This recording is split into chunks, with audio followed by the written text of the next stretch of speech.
Dobro večer, poštovani gledatelji. Od 90-ak nezavisnih gradonačelnika i načelnika Hrvatske u Malinskoj se okupilo manje od polovice tog broja.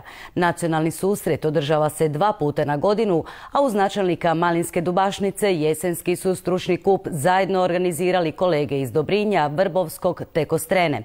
Razgovaralo se o aktualnim temama, planiranim proračunima, fiskalnoj odgovornosti i prostornom planiranju.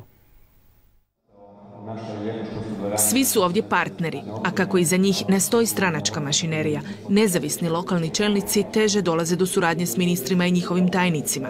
Sve do danas. U tome im pomaže i udruga nezavisnih, osnovana prije 2 godine, pa je predsjedajući potaknuo temu o najvažnijem dokumentu, proračunima. Bez njih ne možete ostvarivati one planove koje imate, a osim toga zakon i o fiskalnoj odgovornosti i o izvršenju proračuna vas obavezuje. Od prije 2 godine svi prihodi lokalnih zajednica prepušteni su njima. Njihov prihod je u porastu. U prošloj godini iznosio 2 milijarde i 100 milijuna kuna. Stoga je uveden novi zakon o fiskalnoj odgovornosti lokalnih jedinica, pa i prekršajne odredbe. Ali nikada sam gradonačelnik ili načelnik ili župan ne radi posao i on ima cijelu mašineriju ljudi i događaju se ko radi i griješi. Izmjene prostornog plana dotaknuo se domaćin.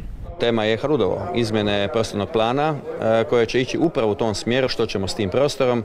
Ako čovjek nije htio graditi, moramo ga na neki način još ili prisiliti ili mu reći nećeš više moći graditi. Mi možemo iskoristiti ovu priliku da dovedemo i svoje stručne službe na ove teme. Bilo da se radi o planiranju, prostornom planiranju, bilo da se radi o izradi proračuna.